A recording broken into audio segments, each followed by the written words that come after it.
nosotros no aceptaremos la exclusión de nuestro pueblo de ese derecho.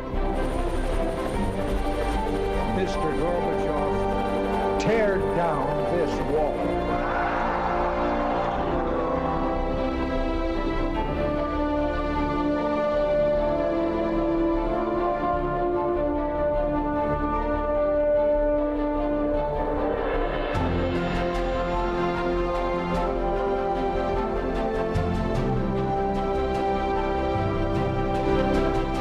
Buenas noches, señoras, caballeros, bienvenidos a Tiempos Modernos. Hace unas semanas, en el contexto de una polémica por una decisión judicial, salió a la actualidad pública el nombre de Luis Carrero Blanco, el almirante Carrero Blanco.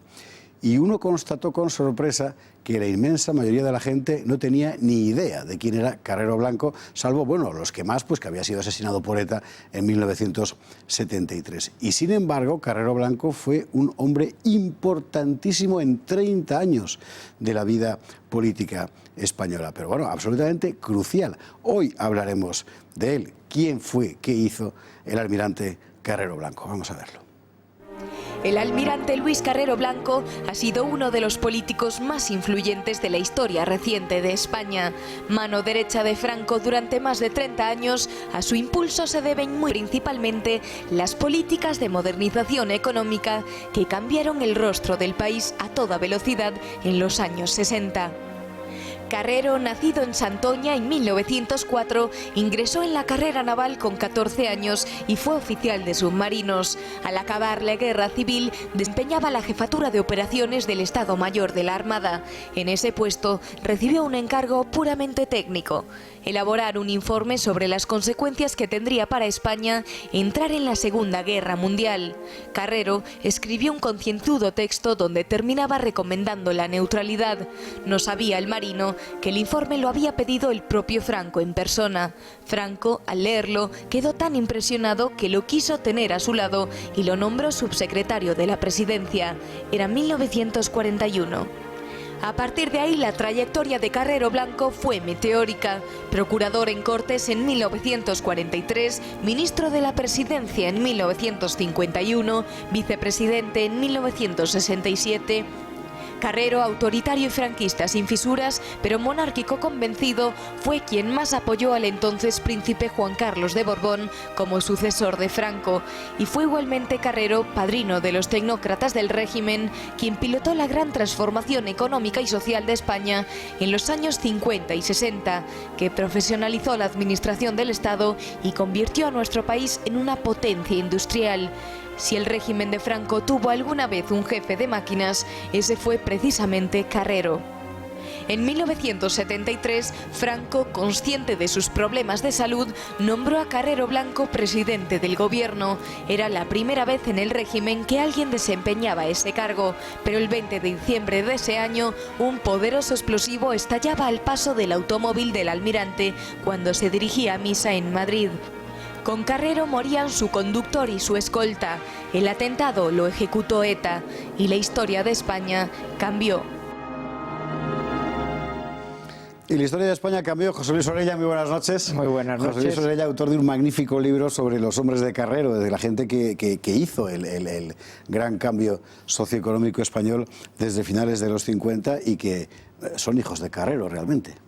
Pues la verdad que sí, no se puede explicar un poco la labor política y toda la labor de cambio, de renovación, de modernización que tuvo España en esos años 60, en esos años 70 y lo que hubiese podido realizar si no llega a ser por esa labor de liderazgo, de selección y desde luego de padrinaje que realizó Luis Carrero Blanco sobre ellos, ¿no? Lo sorprendente, cuando hicimos el programa, que tiene usted Intereconomía tuve entero, todos los que hemos hecho, bueno, sobre el plan de estabilización, el gobierno aquel del año 57, 58, ya vimos en qué consiste todo aquello. Lo que llama la atención es que su promotor fuera precisamente un tipo como Carrero, que en principio era un militar profesional y aparentemente nada más que eso. Pero claro, es que era mucho más que eso.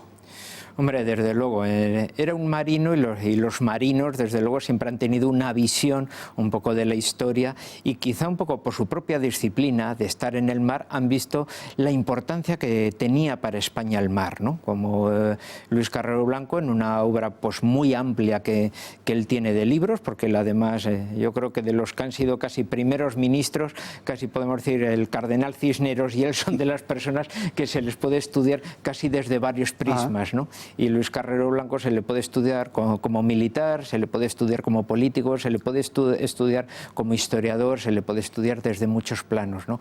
Y uno de esos planos es precisamente el que los marinos, por su propia formación de disciplina, se dan cuenta un poco de esa importancia geopolítica y geoestratégica que tiene España como península en los mares y la labor que tuvo España en ese aspecto a nivel histórico, precisamente con el descubrimiento de América, con todo lo que desarrolló ahí a través del camino de la hispanidad y siempre en paralelo con los descubrimientos de la ciencia, porque sin la ciencia no se hubieran descubierto unos barcos capaces de cruzar el Atlántico. Efectivamente. Esa dimensión naval que dices de Carrero es muy interesante porque el informe con el que, digamos, él amanece a la vida pública, que es el famoso informe del año 41 a Franco sobre las consecuencias que para España tendría entrar en la Segunda Guerra Mundial, que sean funestas desde todos los puntos de vista, es excepcional. Pero es excepcional porque es un informe simultáneamente militar, político y económico, con una visión de conjunto realmente admirable. En fin, está en Internet, lo puede encontrar ahí todo el mundo.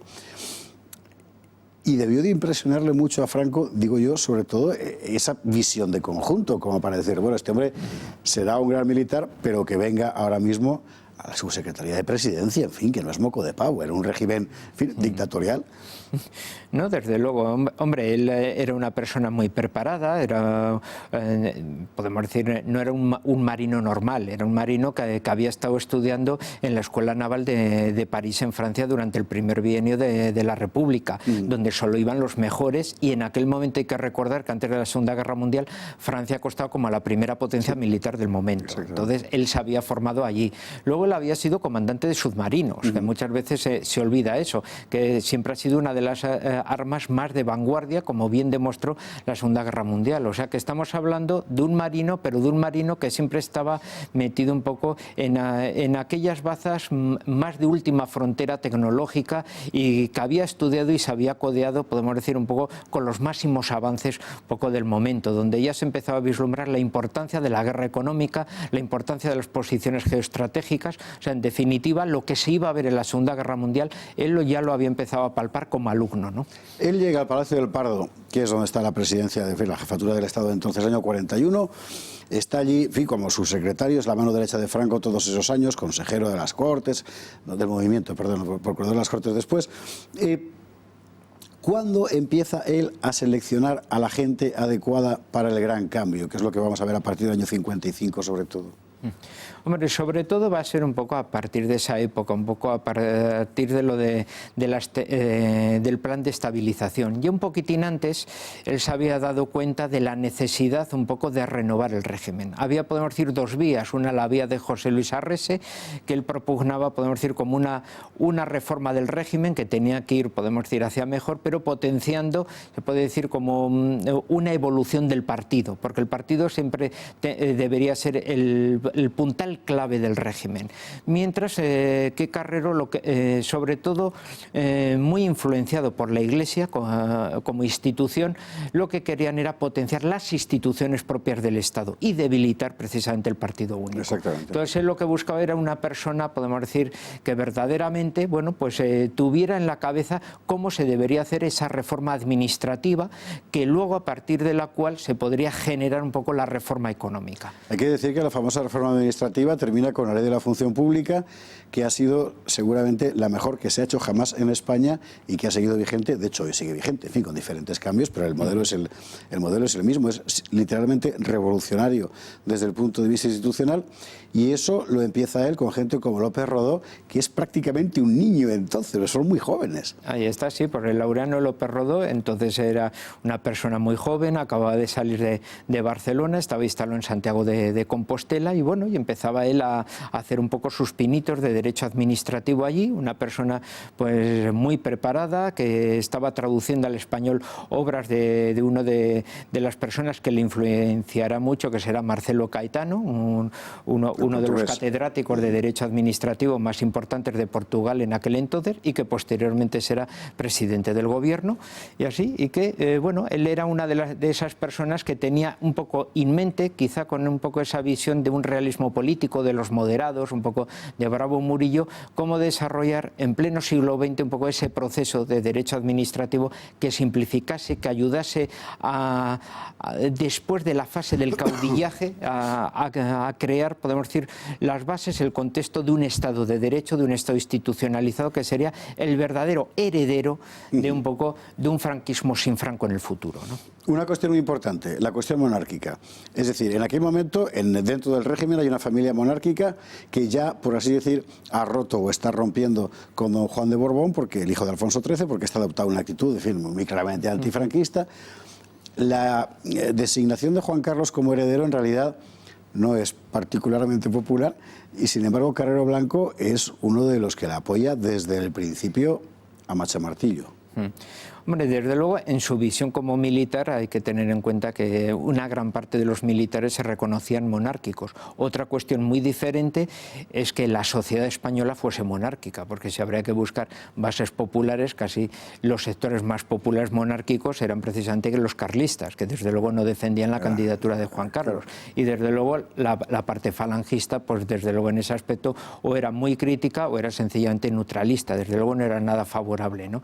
Así que la importancia que tiene un Luis Carrero Blanco, un Laureano López Rodó, es muy determinante en la lucha en potenciar la candidatura de Juan Carlos de Borbón, desde luego como candidato, aunque también con la particularidad a su favor de que Franco también como militar y como antiguo gentilhombre de Alfonso XIII se guiaba desde luego siempre en beneficiar esa óptica, podemos decir, monárquica y siempre en un descendiente de Alfonso XIII. Un minuto para la última cuestión. Otro día hablaremos del atentado que le costó la vida, o sea, de su asesinato, y de lo que habría representado Carrero Blanco vivo en el régimen, pero no será hoy porque no hay tiempo para todo. Pero sí que querría una última cuestión que es fundamental. En el año 71 Franco le nombra presidente del gobierno.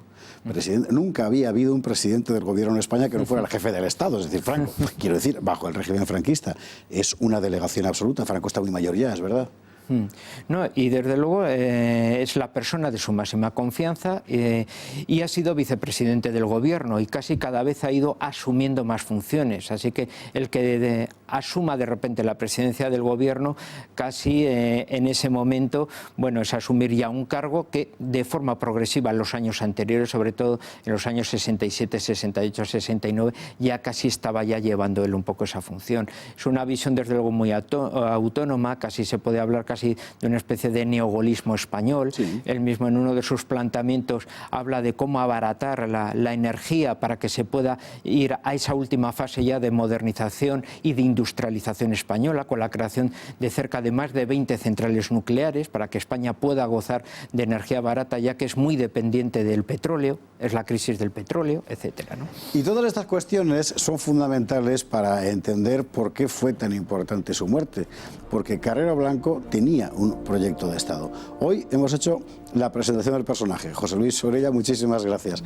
Y en un próximo episodio de Tiempos Modernos hablaremos de esa España que pudo ser con Carrero Blanco. Gracias por estar ahí. Buenas noches.